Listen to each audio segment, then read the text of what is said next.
where every story invites you into a world of secrets and surprises. Grab your coffee, stay curious, and share the thrill with fellow mystery lovers. Let's get started. Miss Marple and Baby's Blanket by the Hearthstone. Chapter 1. The sun smiled kindly over St. Mary Mead village that afternoon, casting a golden hue over its cobbled lanes and neat thatched cottages. At Fern Cottage, the vicar's wife, Mrs. Amelia Weatherby, had organised a small gathering, just a handful of neighbours, tea in bone china cups, and gossip carried as lightly as the summer breeze. Miss Marple sat with her hands folded neatly. On her lap, a faint smile touching her lips as she observed the scene. She was a quiet fixture at such gatherings, as inevitable as the lace doilies under the scones. Beside her, Mrs. Leonard, the butcher's wife, whispered behind her napkin, "I do say, it's a marvel how young Mrs. Woodley keeps going with that baby of hers. Alone all the time, poor lamb." On cue, Charlotte Woodley entered, balancing a tray of lemon tarts with remarkable grace. She was a slim woman with a weary elegance, her brown hair pinned haphazardly, strands escaping at her temples. The faint smudge beneath her eyes spoke of restless nights, though her smile was warm. "Oh, don't fuss, Mrs. Leonard," Charlotte said, lightly setting down the tray. "James is away on business only till Friday. Little Thomas and I managed splendidly." There was a slight tremor in her voice, too slight for most to notice, but not for Miss Marple. "Still," said Mrs. Weatherby, pouring another round of tea, "one wonders if you shouldn't have a girl in to help." Charlotte hesitated just a second, too long before answering. "I couldn't possibly afford it." From her corner, Miss Marple adjusted the lace cuff of her sleeve and said nothing. A lull fell, as often happened when words brushed too close to private matters. The conversation shifted. Talk of the upcoming harvest fair, of Mr. Withers's prize dahlias, of Mrs. Cobbler's unfortunate incident with the new milkman. It was all delightfully ordinary, yet underneath it ran a current of tension, as faint and persistent as a heartbeat. Later, as the ladies gathered their gloves and handbags to leave, Miss Marple noticed something odd. Charlotte's baby blanket, the pale blue one Charlotte was never without, was missing from the pram parked by the hearth. "Lost something, dear?" Miss Marple asked mildly. Charlotte's head snapped up, her face too pale now. No, it must have fallen behind the chair." Mrs. Leonard chuckled. "Babies are always losing things, like kittens they are." And yet Miss Marple's fingers brushed the seat of the pram lightly. No blanket tucked within, no telltale wisp of wool caught on the wicker. Charlotte retrieved the blanket eventually, or so it seemed, by the time everyone filed out into the afternoon sun. It was neatly folded once more in the pram, but Miss Marple noticed the fabric was damp at one corner, as though it had been hastily washed. A small thing, Miss Marple thought as she walked home along the hedgerow. But sometimes it is the small things that matter most. She paused at the corner of the lane and looked back. Fern Cottage stood still and peaceful, smoke curling from its chimney. Yet a strange certainty gripped her. The day had shifted just slightly, like a picture frame knocked askew. Something had started, something dreadful. Chapter 2. The following morning found St. Mary Mead village buzzing quietly, like a hive disturbed but not yet in chaos. Miss Marple, armed with her sun hat and a basket for the greengrocer's, walked at a measured pace along the high street, noting the slight, almost imperceptible shift in the villagers' demeanour. Mrs. Leonard was at her front gate, clipping away at a rosebush that hardly needed trimming. She spotted Miss Marple and gave a quick nod. "Terrible thing about poor Charlotte, isn't it?" she said, pretending her hands were too busy for a proper greeting. Miss Marple tilted her head kindly. "Oh, has something happened?" Mrs. Leonard's clippers paused mid-snip. "Well, you know how it is.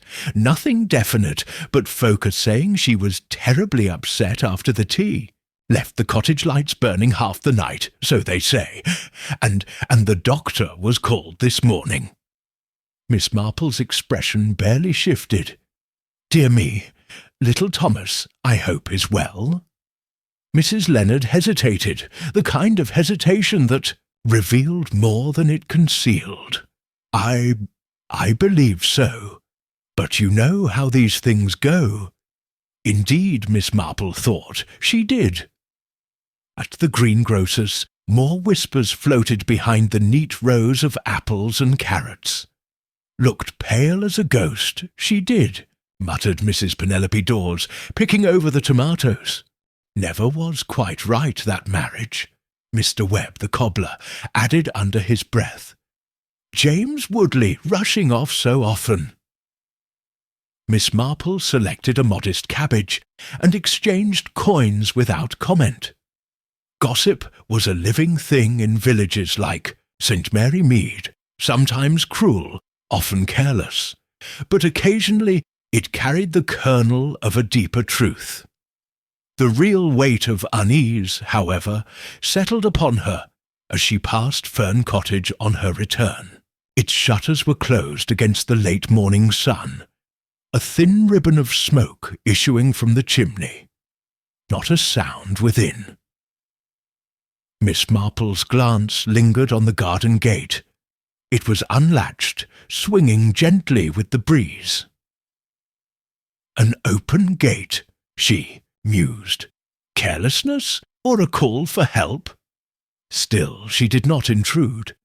Miss Marple understood that in matters of grief or secrecy, a neighbour's respect could be the finest comfort. Instead, she continued her walk towards the vicarage, where Mrs. Weatherby bustled about in her rose-beds. "Miss Marple," she called, waving her trowel, "do come in for a cup of elderflower cordial. I've the most dreadful thing to tell you." Inside, over the clink of glasses, Mrs. Weatherby leaned forward, eyes bright. "Inspector Cray arrived this morning," she said. "Imagine an inspector over something so ordinary. But it seems there's been a death." Miss Marple set down her glass carefully. "Oh?" Mrs. Weatherby lowered her voice, though there was no one to overhear. "The baby, dear. Little Thomas." The words hung between them like dust motes in a shaft of light. "A tragedy," Mrs. Weatherby continued, her voice trembling. "Charlotte put him down for his nap yesterday after the tea, and he never woke up. Sudden, the doctor said. But you know how people are talking, saying it's not natural, a healthy baby just slipping away." Miss Marple closed her eyes for a brief moment, steadying herself. It was not the first time she had heard of such things, and yet each time it cut anew. "Poor Charlotte," she said softly. Mrs. Weatherby leaned closer. "Some say she seemed too composed this morning. Not natural, if you ask me." Miss Marple opened her eyes. "Grief wears many masks, dear Mrs. Weatherby." "True, true. But there's more." The inspector asked a very curious thing. If anyone noticed anything unusual at the tea. Miss Marple lifted an eyebrow. Mrs. Weatherby sighed. "I told him about the baby's blanket, of course." "The blanket?" Miss Marple echoed, her voice mild. "You remember, don't you? It went missing for a while, then turned up damp. A silly thing, perhaps, but the inspector seemed very interested." Miss Marple nodded thoughtfully. No detail is truly silly, where life and death are concerned. She rose from her seat, smoothing her skirt. Outside, the sun had hidden behind, a bank of clouds casting long, uneasy shadows across the vicarage lawn. "I think," Miss Marple said gently, "I shall take a little stroll before luncheon." And she did, making her way not towards her own cosy thatched cottage, but along the shaded path leading back to Fern Cottage. The garden gate still swung on its hinge. The roses drooped as if in mourning. Through a crack in the curtain, Miss Marple thought she glimpsed Charlotte, still as a statue in her parlour chair. Miss Marple did not knock. Some visits must wait for the right hour. Instead, she continued down the lane, past the old willow tree by the duck pond. It was there she caught sight of something that stopped her. A figure crouched beneath the willow, someone slight, wrapped in a dark shawl. It was Mrs. Cobbler, the widow who kept to herself in a sagging cottage at the village's edge. Mrs. Cobbler looked up sharply, her face pale and drawn. In her hands she clutched something white, a strip of fabric, knotted tight. Miss Marple inclined her head politely, but did not intrude. No, she thought, better to let the currents flow naturally. But she filed the image carefully away. Somewhere between the missing blanket, the silent house, and the widow by the pond, the first threads of understanding had begun to weave themselves together. The picture was far from clear, but Miss Marple, with a lifetime's experience in human folly, sensed one thing already. Ditto, baby's death was no accident. Chapter 3. The village of St. Mary Mead wore its sorrow uneasily. By the following afternoon, the church bells rang not for celebration, but in muted mourning. Though few spoke of it openly, whispers tangled in the hedgerows and clung to the heavy summer air. At the village shop, Mrs. Dawes clucked her tongue as she passed a bundle of letters to the postboy. So sudden, wasn't it? Poor little mite. Mr. Webb, polishing a pair of brogues at his bench, muttered, "It's not right, that's what it is. Healthy one day, gone the next, and the mother sitting there like a carved angel." Miss Marple, who was selecting a modest bunch of lavender from the market stall, allowed the conversation to pass over her like the soft drizzle that began misting the cobbles. She had no interest in idle speculation, only in the curious inconsistencies that formed beneath it. Inspector Cray had set up a temporary post at the village hall. Not a man prone to sentiment, he interviewed villagers methodically, asking the same questions in slightly different ways. A simple approach, yet often effective. Miss Marple, having no urgent business at home, found herself summoned politely to offer what little she knew. The inspector, a broad-shouldered man with a blunt moustache, regarded her with a mixture of respect and thin impatience. He had dealt with her before. "Afternoon, Miss Marple. I understand you were present at Mrs. Weatherby's tea." Miss Marple inclined her head. "Indeed, Inspector. A most pleasant gathering, at least upon the surface." He tapped his pencil against the desk. "You noticed anything unusual?" Miss Marple folded her hands serenely. It was a village tea, Inspector, which means there was the usual quantity of ordinary malice. He smiled thinly. Anything that struck you particularly? Miss Marple hesitated just long enough to seem thoughtful. Only a small thing. Charlotte's baby blanket was momentarily misplaced. It reappeared, of course, but it had been dampened. Inspector Cray scribbled a note. Mrs. Weatherby mentioned that as well. Seems Charlotte brushed it off. Said the baby had, spilled a bit of milk. But the dampness, the timing, it strikes me odd. Indeed, said Miss Marple softly. Small domestic anomalies often mask greater disturbances. The inspector sat back, regarding her with narrowed eyes. In your view, Miss Marple, was there any ill feeling toward Mrs. Woodley? Miss Marple smiled faintly. In villages, Inspector, one need not seek grave offences to find resentment. Envy over a husband's attentions, jealousy of youth, bitterness at imagined slights. Human nature is a deep well.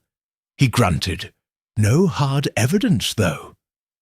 Rarely at first glance, she said kindly. Dismissed, Miss Marple stepped once again into the light drizzle, her mind quietly spinning, the blanket, the dampness, the missing time. At home, she set her lavender sprigs into a simple vase and sat by the window, thinking. It was not until a light tapping came at her door that she stirred. "Come in," she called. The door opened to reveal a shy, pinched-looking figure, Eliza Briggs, the vicar's young housemaid, hardly more than 17. "Begging your pardon, miss," Eliza said, twisting her cap nervously. "But could I have a word?" "Of course, my dear, sit down." Eliza perched on the very edge of the chair, glancing over her shoulder as if expecting shadows to listen. I shouldn't gossip, miss, but you always say sometimes little things matter." Miss Marple nodded encouragingly. "Well, it's just yesterday, when we were all at the tea, I went into the kitchen for more spoons, and—" She gulped. "I saw Mrs. Cobbler come out from the hallway, near the pram." Miss Marple's expression did not change. "Near the pram?" "Yes, miss. Only for a moment, mind you." She looked sort of scared, wiping her hands on her skirt. "And did anyone else see?" Eliza shook her head fervently. "Thank you, Eliza. You've been very helpful." The girl bobbed a quick curtsy and fled.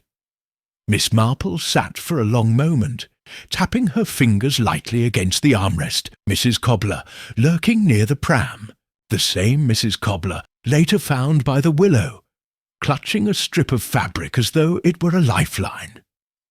The tragedy at Fern Cottage was beginning to unspool, thread by fragile thread, but nothing yet was certain. Villagers clung to appearances tightly, even when those appearances were nothing more than paper-thin screens for grief, anger, or guilt. Miss Marple rose at last, drawing her shawl around her. There were more pieces to gather before the picture would be complete. The baby's blanket was not the only thing that had been tampered with that day. Something deeper, something old, had been stirred into life beneath the village's polite veneer. And if Miss Marple had learned anything in her long years, it was this. Human nature never truly changed. It only hid itself better. Chapter 4. By midweek, Inspector Cray's investigation had settled like a stubborn mist over St. Mary Mead. The villagers' daily routines continued. Chickens were fed, washing lines sagged with damp linens, but conversations were clipped, and glances grew guarded. In the Dog and Lantern, the village's modest public house, Mr. Webb sat nursing a pint, his voice lowered conspiratorially across the table to Mr. Pritchard, the wheelwright. "If you ask me," Mr. Webb muttered, "it's clear as day. Mrs. Cobbler, she's touched in the head, always wandering about, muttering to herself. Who's to say she didn't, you know, smother the child by mistake?" Mr. Pritchard nodded sagely, though he had no real conviction. The comfort of an easy suspect was strong, and so it was. Mrs. Cobbler, the poor solitary widow who rarely attended church and spoke to no one unless pressed, quickly became the village's preferred culprit. At the village hall, where Inspector Cray had called another round of informal interviews, the theory gained ground. "Had no reason to be near the baby's pram," Mrs. Leonard insisted, twisting her handkerchief into knots. "No reason at all.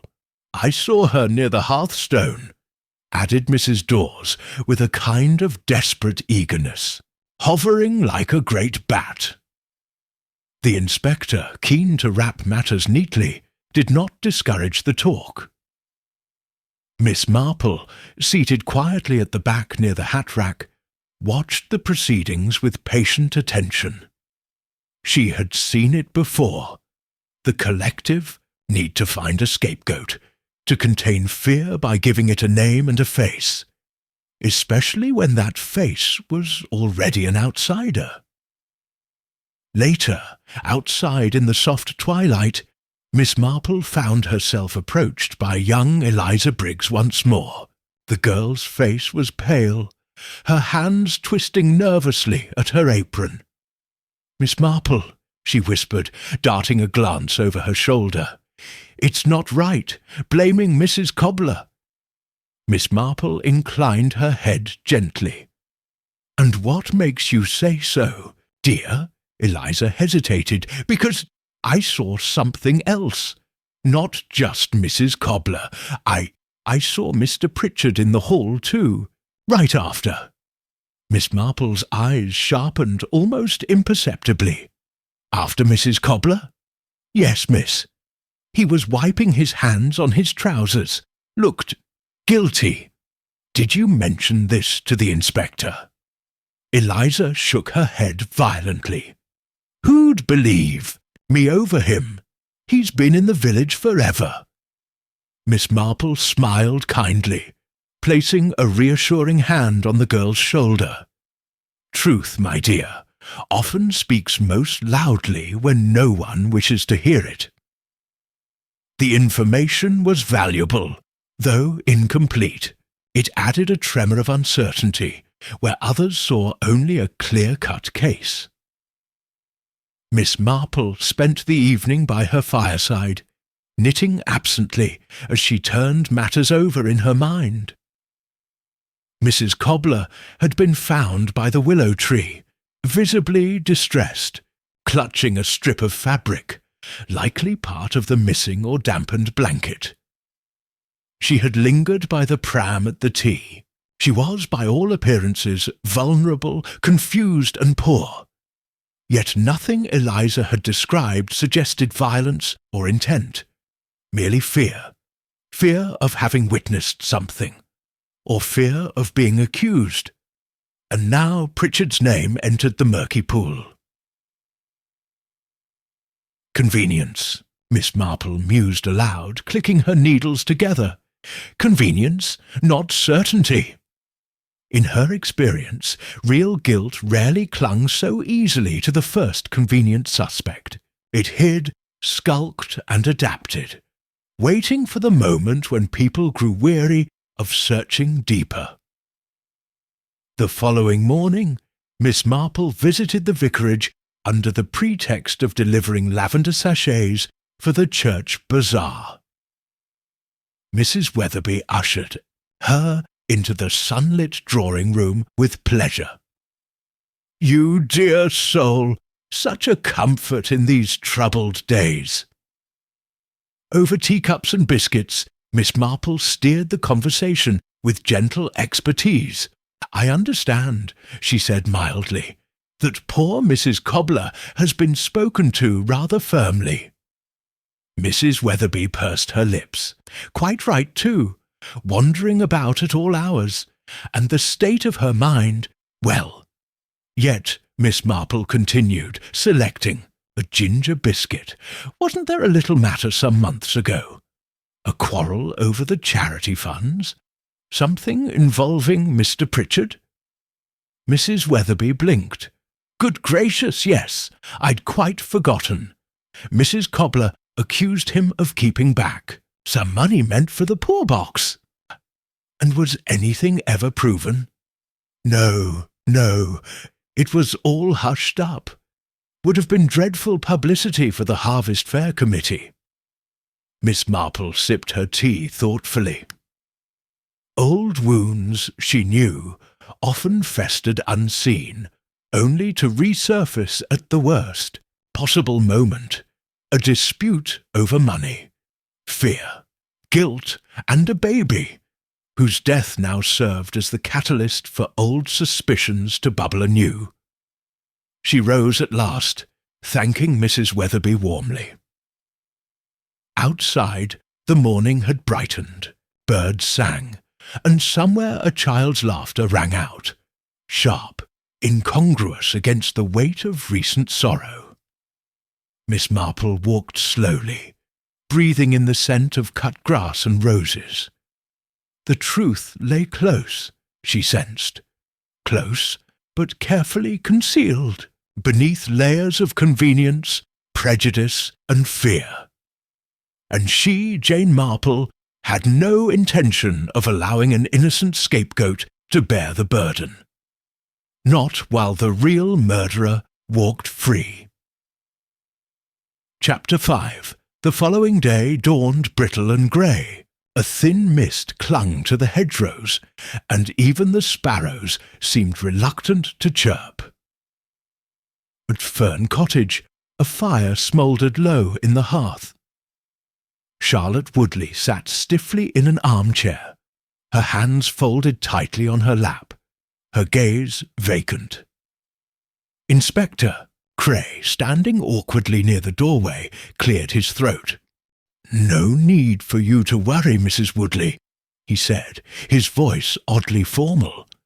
"We'll find the truth, one way or another." Charlotte said nothing. In the village, the tide of certainty continued to swell against Mrs. Cobbler. Even those who had hesitated before now found it easier to nod along.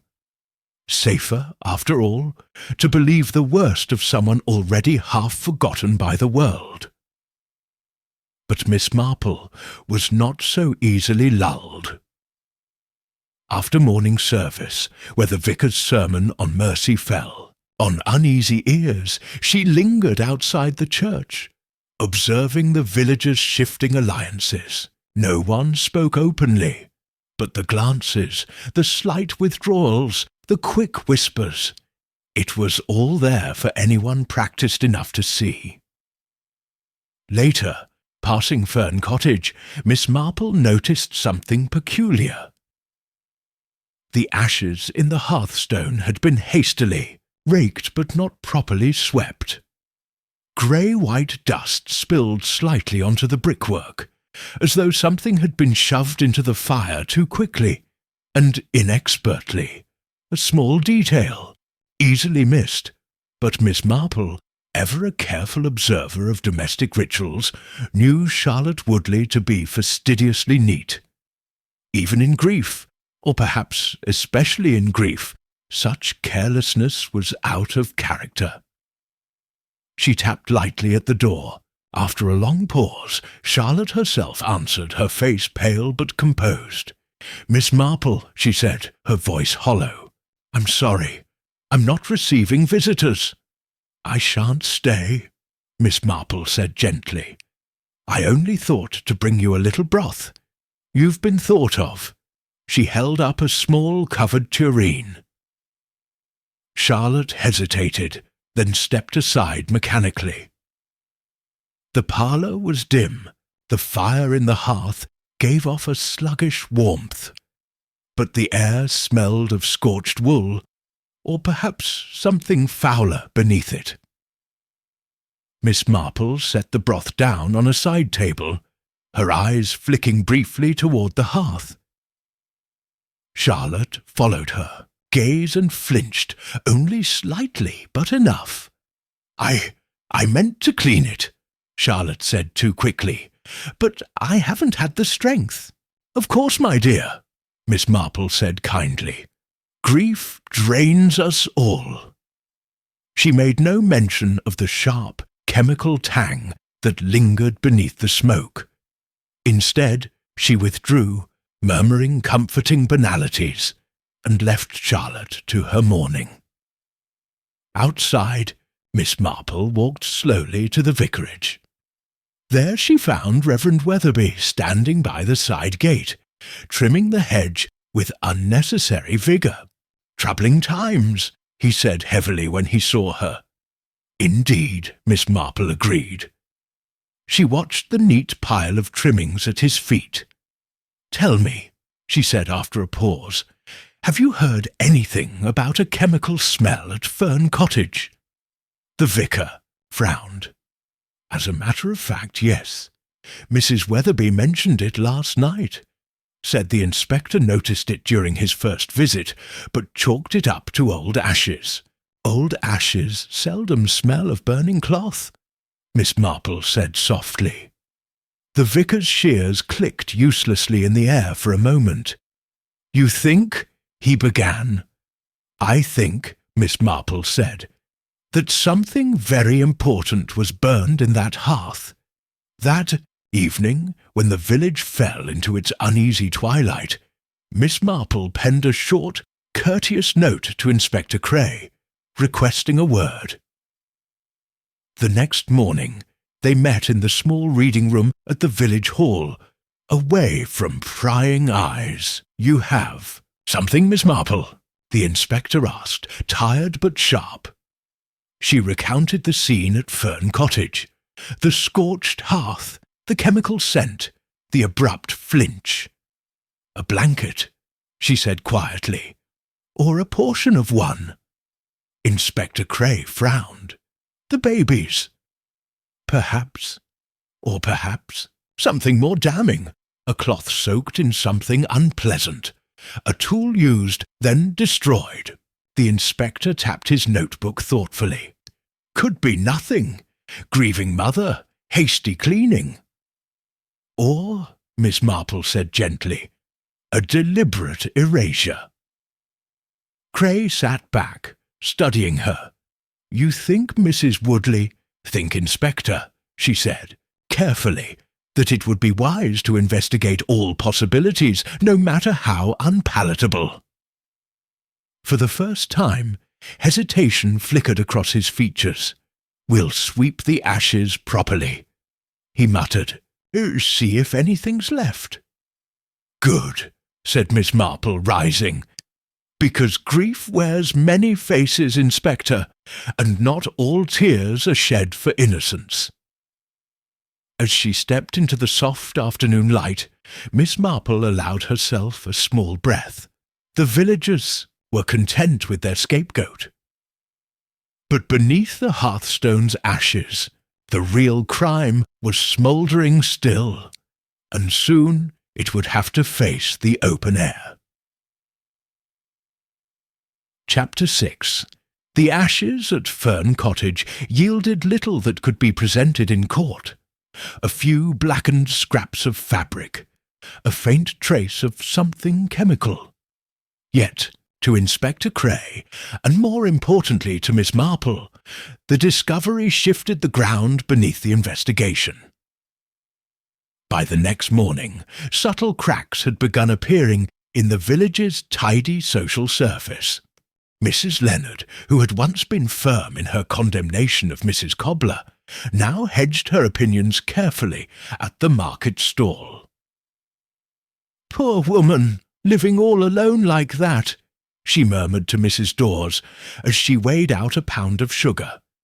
Easy to imagine things, perhaps too easy. Mrs. Dawes, who prized her reputation for discernment, nodded vigorously. Wouldn't be the first time folk jumped to conclusions. Miss Marple, selecting a modest head of lettuce, made no comment, but she noticed how quickly the village was preparing to rewrite its narrative. Should blame shift elsewhere? At the vicarage, Mrs. Weatherby confessed while serving tea that she'd been troubled about something for days. "I shouldn't speak ill," she said, glancing toward the open window. "But, well, James Woodley's business trips always seemed conveniently timed, don't you think?" Miss Marple stirred her tea gently. "You suggest he travelled to avoid unpleasantness at home?" Mrs. Weatherby coloured. "Not necessarily, but some say he wasn't as successful as he made out. And Charlotte, well, she never seemed to want for new dresses, even if they were modest ones. A financial strain, then. Perhaps concealed, perhaps resented." Miss Marple tucked the information away. Financial strain often brewed desperation, a silent and corrosive force in village life. Later that afternoon, as Miss Marple passed through the green, she encountered Mr. Pritchard seated on a bench, polishing his pipe with more enthusiasm than skill. "Good day, Mr. Pritchard," she said amiably. He grunted by way of reply, his eyes darting toward the vicarage. "Terrible business," he muttered after a pause. "Best let sleeping dogs lie, if you ask me." "Perhaps," said Miss Marple, "though sometimes the dogs wake on their own." He gave her a sharp look, but she had already moved on, her step-light. In the shade of the old elm near the duck pond, she spotted Mrs. Cobbler, hunched on the bench, knitting with stiff fingers. She did not look up as Miss Marple approached. "Good afternoon, Mrs. Cobbler," Miss Marple said warmly. The widow's needles clicked furiously for a moment before slowing. "I didn't do it," she said in a rough whisper. "I didn't harm that child." "I believe you," said Miss Marple simply. Tears welled suddenly in Mrs. Cobbler's eyes, though she blinked them away fiercely. I tried to tell them," she said. "At the tea, I saw Charlotte. She was so pale. She kept rubbing her hands on the blanket. I thought maybe she'd spilled something. Then I saw her slip something into the fire when she thought no one was looking." Miss Marple's heart quickened, but her voice remained calm. "Why didn't you speak sooner?" Mrs. Cobbler clutched her knitting tighter. "Who would believe me over her? I'm just the mad widow." Miss Marple patted her hand gently. "Sometimes," she said, "it is precisely the overlooked who see the clearest." As she walked back toward her cottage, the pieces fell more readily into place. Charlotte Woodley had panicked at the tea, not because of anything Mrs. Cobbler or Mr. Pritchard had done, but because something had gone terribly wrong with her child, something that could not be explained away. The damp blanket, the burning of evidence, the chemical scent in the hearth. Yet Miss Marple paused, frowning. Something still felt incomplete. Charlotte had reason to fear, but fear alone did not murder. There was more to uncover. That evening, over a simple supper, Miss Marple reviewed the details again in her mind, knitting steadily as she thought. The gossip about James Woodley's financial troubles, the hints of secrets between villagers, the too convenient eagerness to blame Mrs. Cobbler, the fragment of cloth hidden among the ashes. And one other thing, the way Charlotte flinched, not when grief was mentioned, but when someone spoke of Fern Cottage's locked study. A room no one had entered, a room her husband had kept for himself. Miss Marple set down her knitting needles, her eyes very bright. The hearthstone had yielded one set of clues. But the real answers, whatever dark secret they concealed, still lay locked behind a door Charlotte dared not open, and Miss Marple intended to find out what, or who, waited behind it. Chapter 7. The morning after her quiet reflections, Miss Marple visited Inspector Cray again, this time with a specific suggestion. "The study at Fern Cottage," she said briskly, knitting needles tucked beneath her arm, "ought to be examined." Cray, looking more worn than ever, raised a brow. "And what do you expect us to find, Miss Marple? Charlotte's grief is natural. There's no law against a locked door." "No," Miss Marple agreed, "but there is sometimes a law against what's kept behind it." After a moment's silence, Cray reluctantly agreed. By noon, a polite but firm request was made to Mrs. Woodley. Reluctance flickered plainly across her face when the subject arose, but under official pressure she yielded. The key was produced from the silver tray in the hall. A key, Miss Marple noted, that bore fine scratches, as though someone had recently fumbled with it more than once. The small study was stifling, its curtains drawn. Dust clung to the heavy furniture. A faint sour smell lingered, half ink and half something harder to place. A battered writing desk stood near the window, its surface littered with unopened letters and crumpled notes. Inspector Cray motioned to one of the constables. "Carefully." As the drawers were opened one by one, Miss Marple moved quietly about the room, noting the small signs. The lack of fresh ink in the well, the unemptied wastebasket stuffed with torn invoices, the dustless spot where something had once lain on the desk and had recently been removed. It was in the second bottom drawer that the constable found it, a sheaf of crumpled papers tucked between old tax records. Cray unfolded one of them, frowning. "There, notices," he said. "Demands for payment, overdue accounts." Miss Marple nodded to herself. James Woodley had been living a fiction. His business trips had masked financial collapse, but that alone was not cause for murder. It was the final letter, creased and stained, that shifted the course of the afternoon. Cray read aloud, "Dear Mr. Woodley, as previously warned, unless payment is rendered by the 15th, proceedings will be taken. Your wife has already been made aware of certain obligations tied to your debts. We strongly suggest you rectify matters before the situation becomes public." The inspector lowered the letter slowly. "So she knew," he said. Miss Marple's voice was quiet. "And perhaps more than that. Perhaps she realized she was the collateral." Outside the window, the church bells began tolling the hour, deep and sombre. Mrs. Woodley, summoned back into the study, sat stiffly in the leather chair as Cray laid the papers before her. Her hands trembled slightly as she read, but she said nothing. Finally, Miss Marple spoke very gently. "Mrs. Woodley, may I ask, on the day of the tea, had you received any new letter from these creditors?" Charlotte closed her eyes briefly. "Yes," she whispered. "It came that morning." "And did you speak of it with anyone?"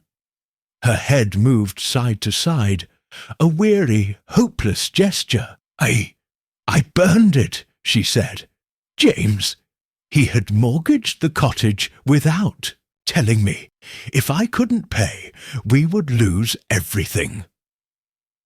And the insurance on your child? Inspector Cray asked sharply.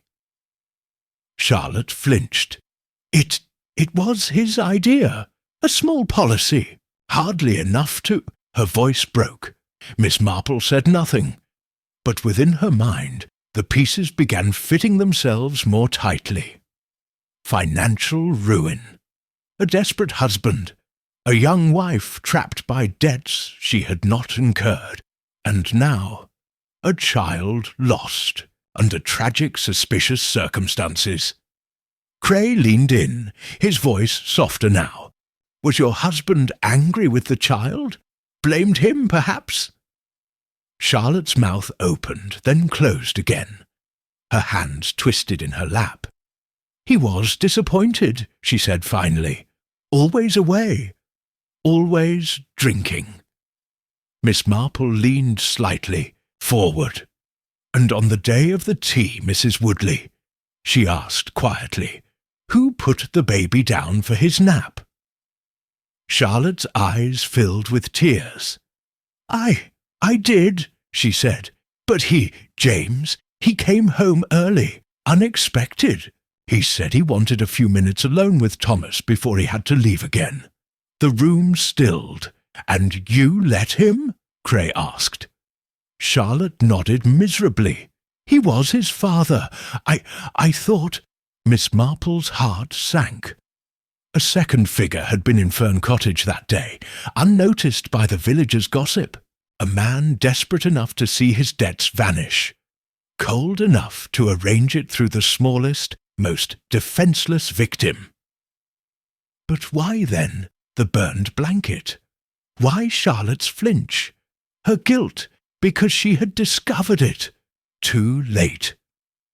And perhaps, Miss Marple thought grimly, she had tried to cover it up out of a desperate, confused love, or an instinct to survive.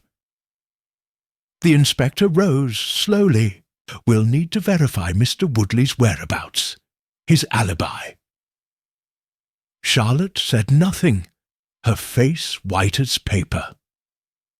As Miss Marple and the inspector left the study, the village green stretched before them, deceptively peaceful.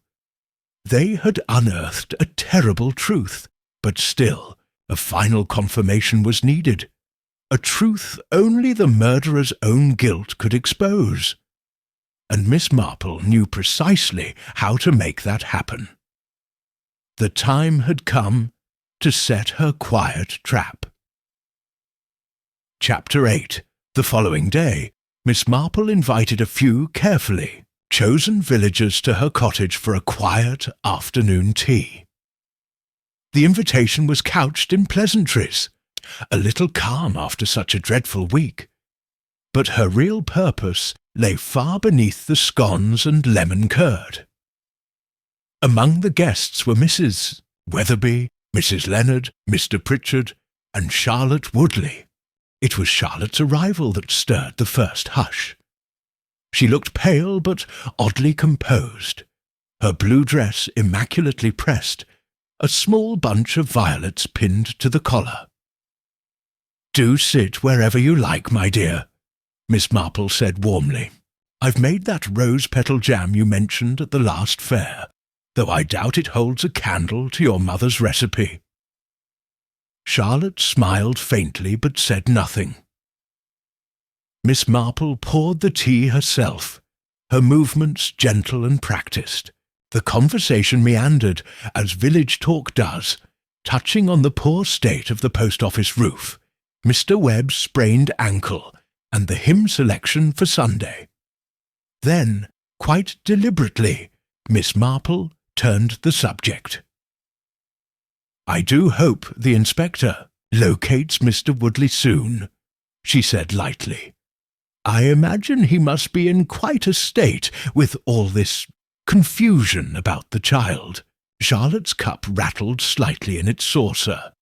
Mrs. Weatherby looked up quickly. "I thought James was due back yesterday," said Mr. Pritchard. "Business in Bath, wasn't it?" Charlotte hesitated, then said, "Yes, he was delayed." Miss Marple offered her a reassuring smile. "Such a shame when timing goes awry. I've always thought the truth of things reveals itself in the smallest of missteps. Wouldn't you agree?" There was a subtle shift in the room. Mrs. Leonard blinked. Mr. Pritchard reached for his teacup, but paused halfway, sensing something unspoken beneath the polite surface. Charlotte lowered her eyes. "Yes, I suppose that's true." Miss Marple leaned forward, her voice still light. "Take the blanket, for example, such an ordinary thing, and yet it was moved, then burned. Why, I wonder?" Charlotte's throat tightened. "It was soiled. I was ashamed." "Oh, no, my dear," said Miss Marple gently. "You washed it. You tried to salvage it. It was only afterward, once you realized what had really happened, that it went into the fire." Charlotte looked up sharply.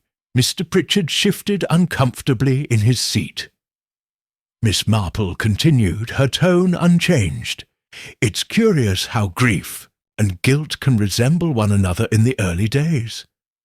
But grief fades gently. Guilt clings, tighter with each breath." Charlotte's fingers tensed around the arm of her chair. Miss Marple set her own teacup down with a faint click. "You know, I once saw a woman who blamed herself terribly for an accident she didn't cause. Her husband had backed a cart over a stray dog. She'd watched it happen from the window and never quite forgave herself. For watching. For doing nothing." Charlotte blinked hard. "But doing nothing," Miss Marple went on, "is not the same as doing harm. Unless, of course, one chooses to remain silent after the harm is done." A silence followed, longer this time. Even the ticking of the little mantel clock seemed to falter. Then Miss Marple said the final line, casually, as though it meant nothing at all. "I suppose the real question, Charlotte, is why the vial was hidden in the clock. One would think the hearth would have sufficed." Charlotte's head jerked up. For one flicker of a second, no longer, her face froze. A sliver of panic slipped through the mask. No one else reacted. No one else had even heard it. But Miss Marple had seen enough. A small thing. A tremor beneath. The surface. But it was, at last, the slip she had waited for. Later that evening, once her guests had departed, Miss Marple sat once more by her fire, knitting laid aside. Inspector Cray arrived not long after, his expression drawn. "Well, I set the bait," she said, "and she took it." He exhaled.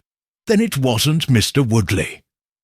"Oh, no," said Miss Marple very softly. "Mr. Woodley may be a scoundrel, but he did not kill his child." Cray blinked. "You're certain?" "Quite. The poison was administered after his brief visit. Charlotte waited until the baby woke from his nap. Fussy, perhaps. She soothed him with a bottle.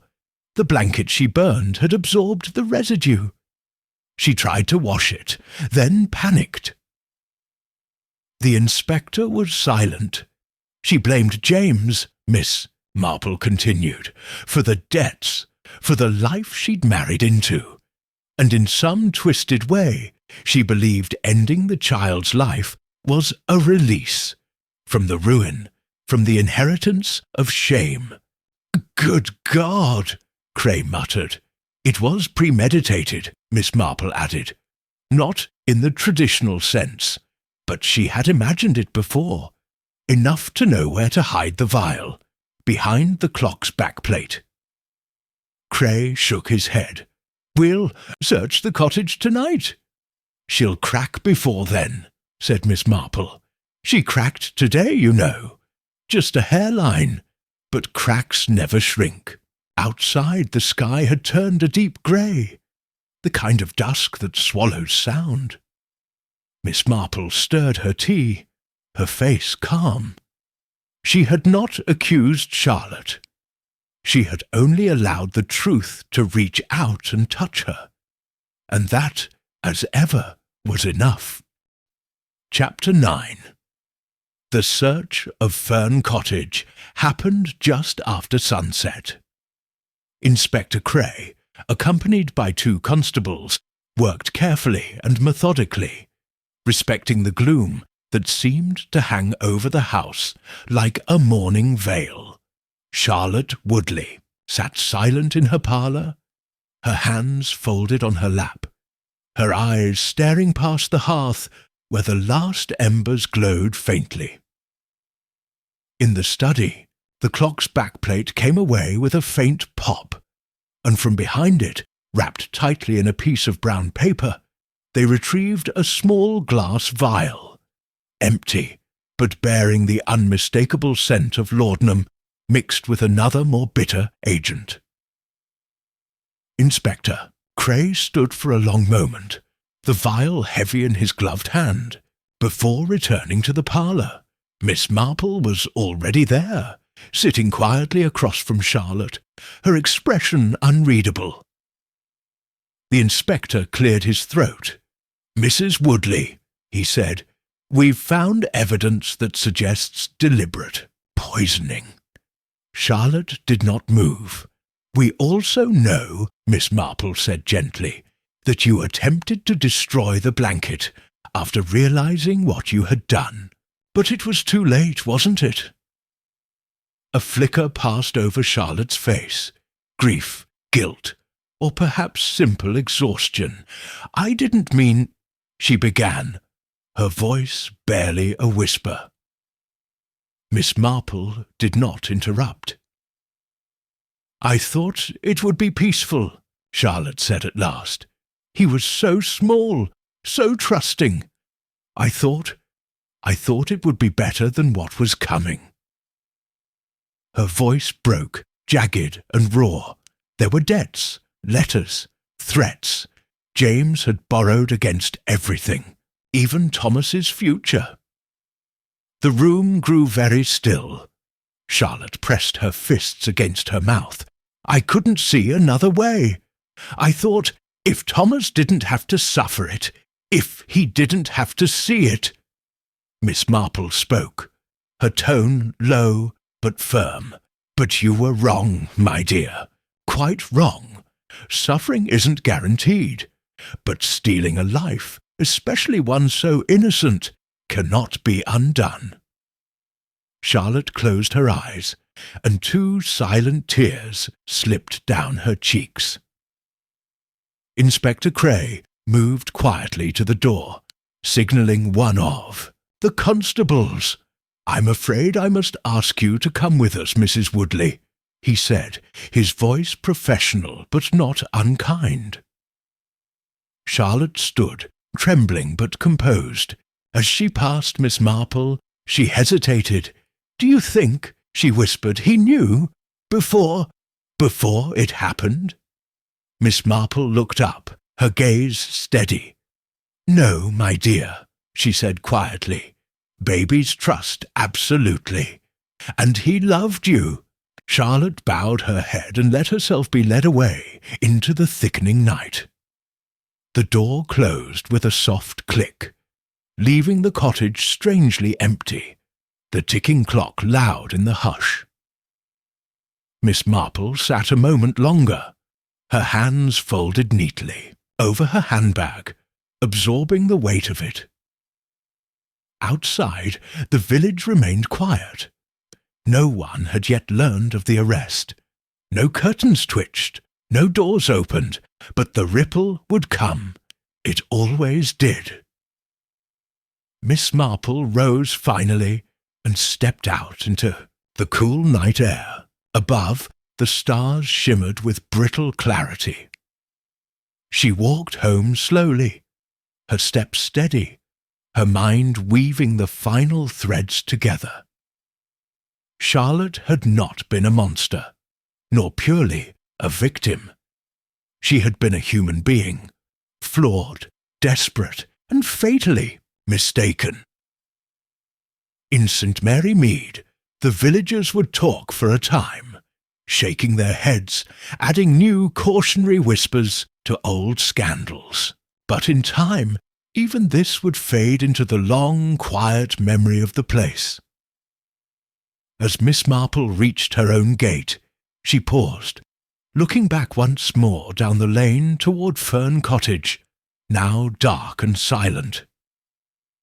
Justice had been served, not with triumph, but with a solemnity that weighed heavier than any triumph ever could.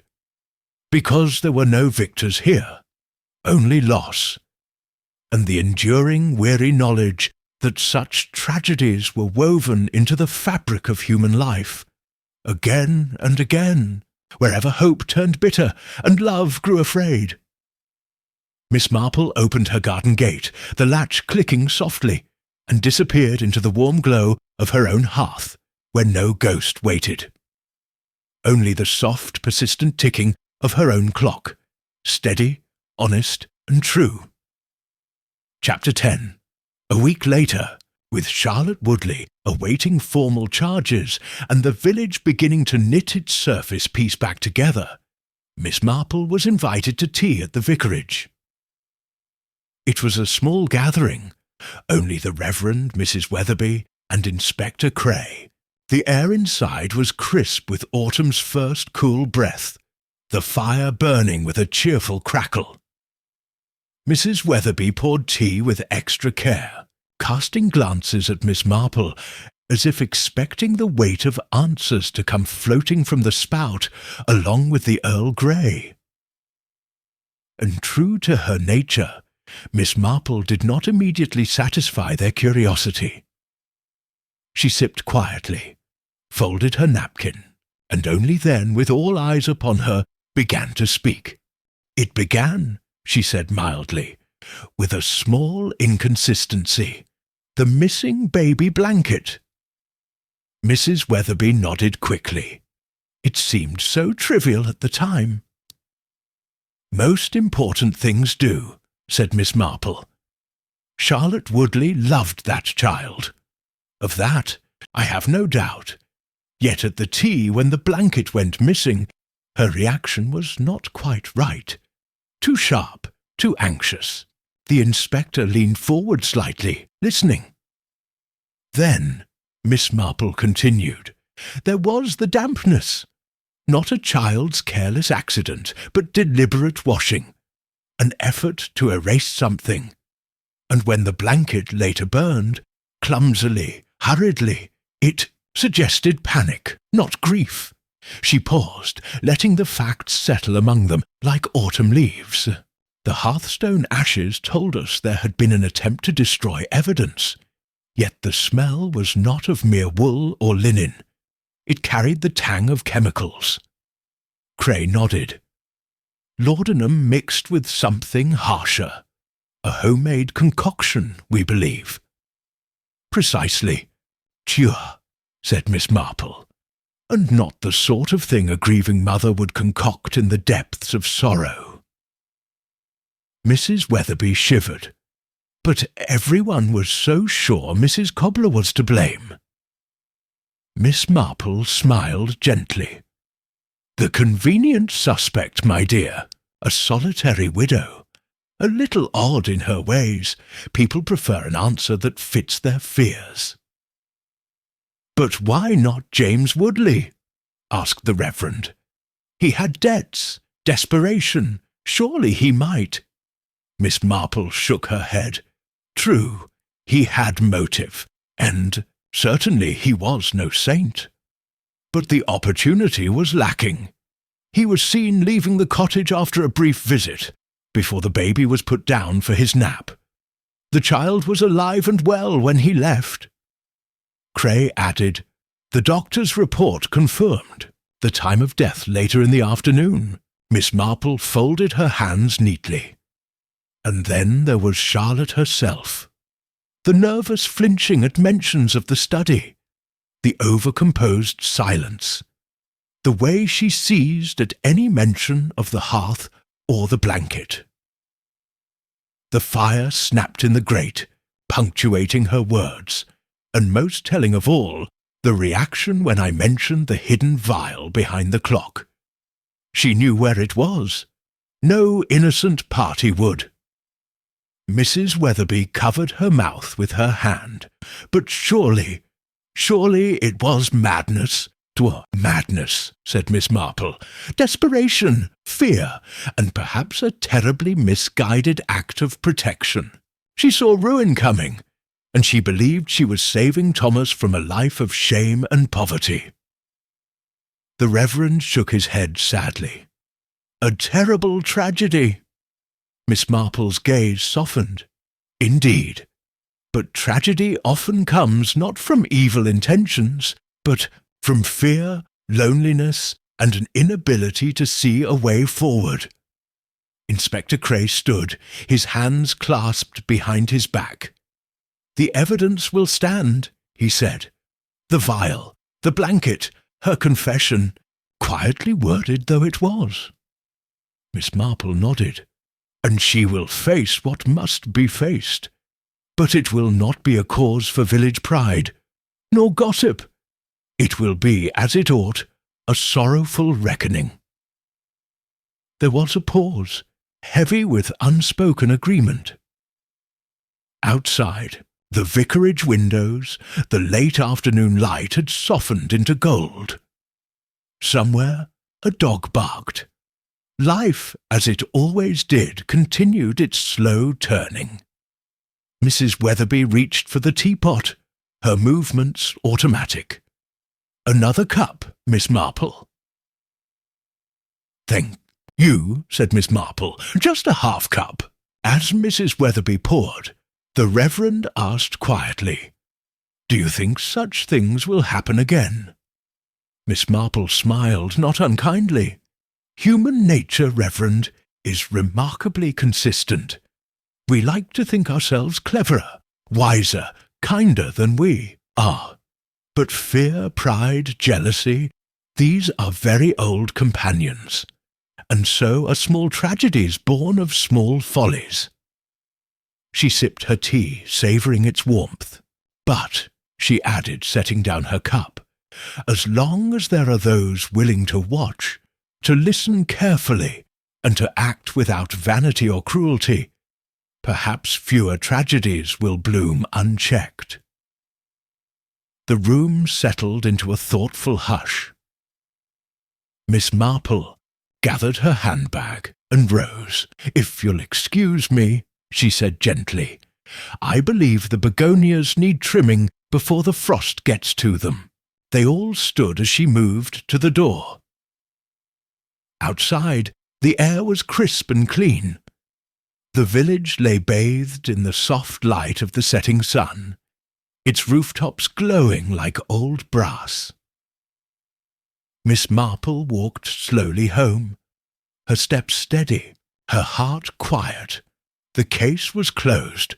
The truth, however painful, had been revealed, and St. Mary Mead, with all its little kindnesses and little cruelties, turned another page in its long, tangled history. Chapter 11. In the days that followed, life in St. Mary Mead village resumed its steady, predictable rhythm, but with an unmistakable hollow at its centre. The Harvest Fair Committee met as usual. Plans for the autumn fete resumed, and the church bells rang out each Sunday morning. Children returned to their games along the green, skipping and shouting beneath the late blossoming trees. Yet a certain quietness clung to the cobbled streets, a hesitancy and laughter that had not been there before. No one spoke openly of Charlotte Woodley. Not any more. A polite veil had been drawn over the affair, as if silence could scrub away the memory of the child's funeral. The constables' dark coats glinting under the sun, the murmurs that had briefly stirred every drawing-room and shop counter.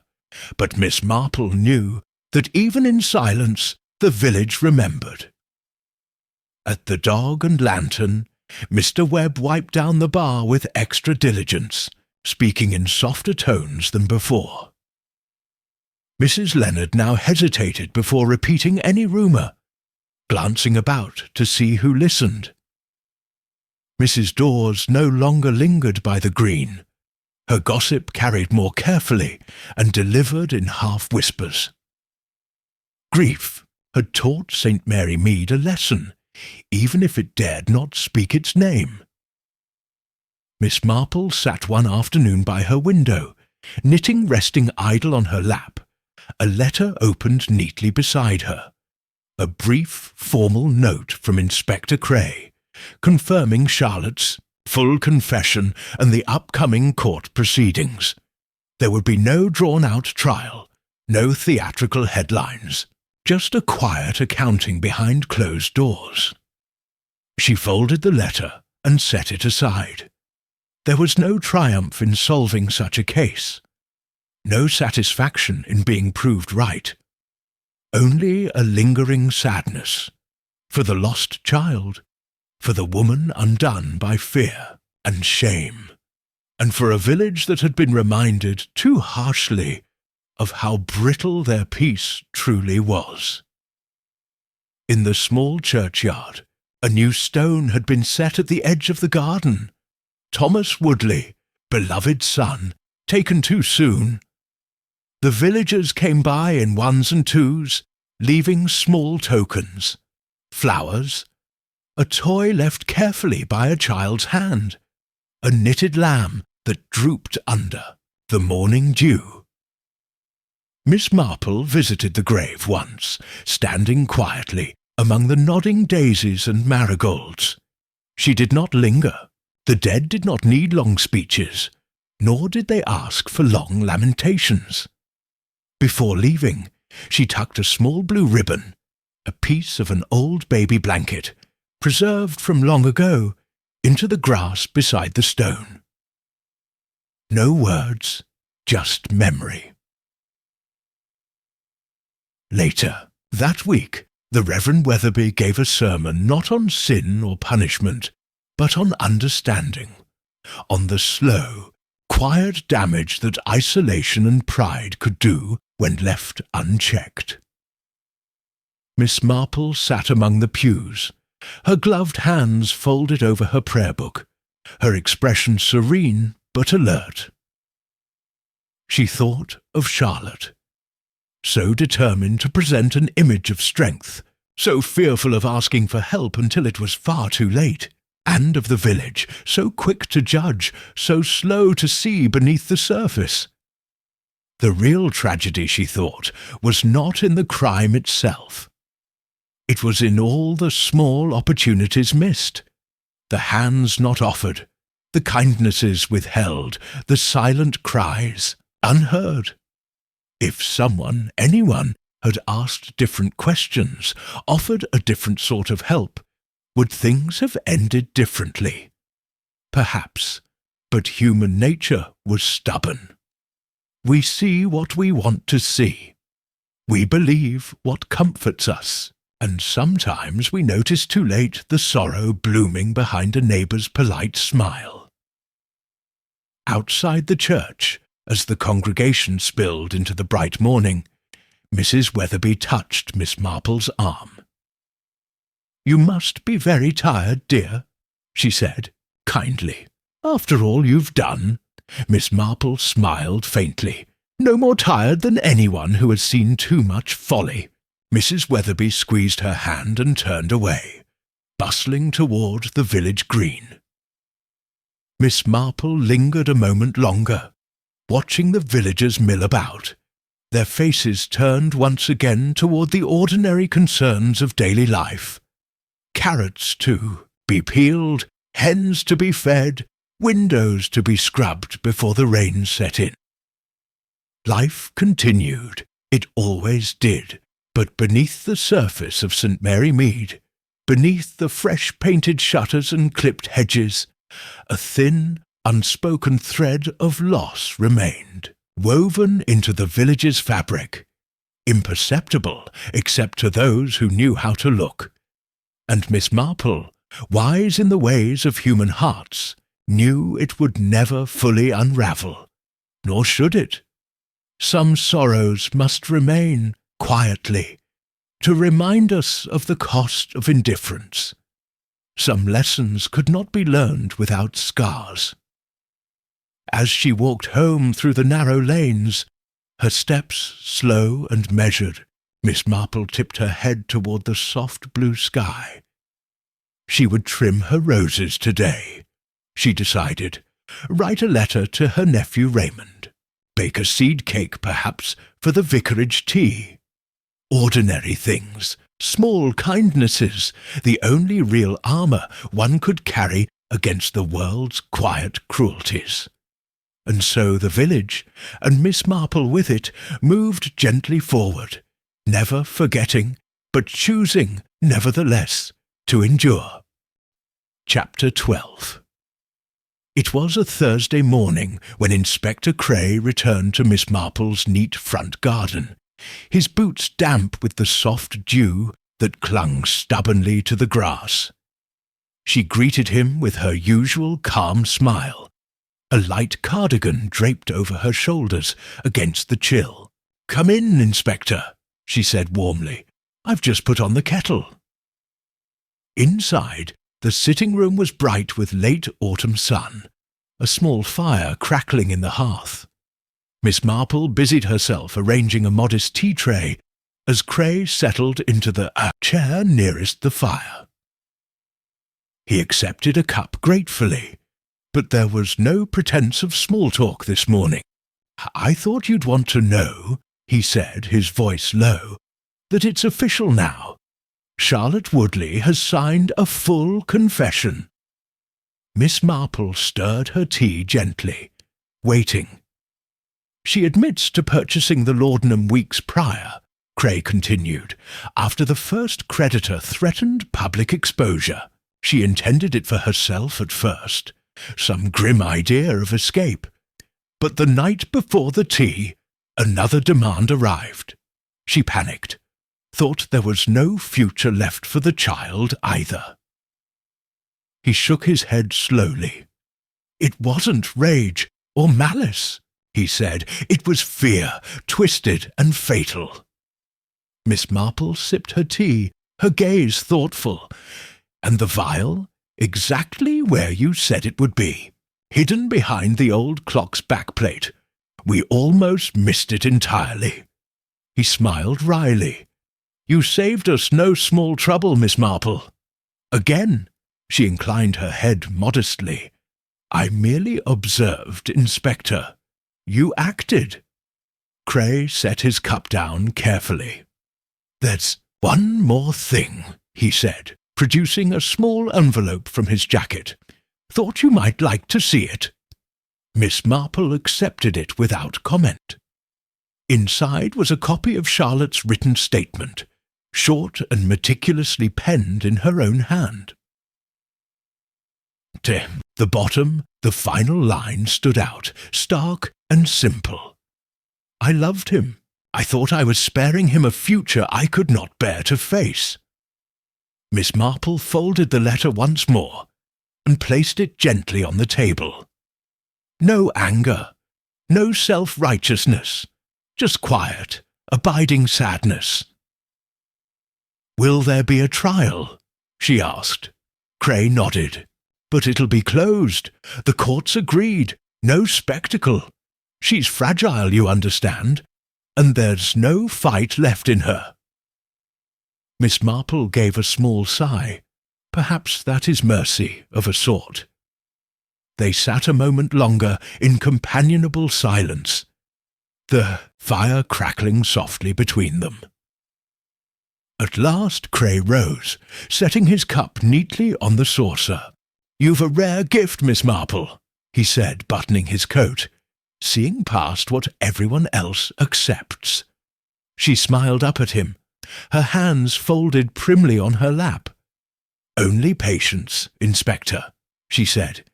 "Patience and a little faith that human Nature, when carefully observed, reveals all its secrets. Cray tipped his hat to her and departed, his boots leaving faint prints along the garden path. When he had gone, Miss Marple remained by the fire, her knitting laid aside, her gaze distant.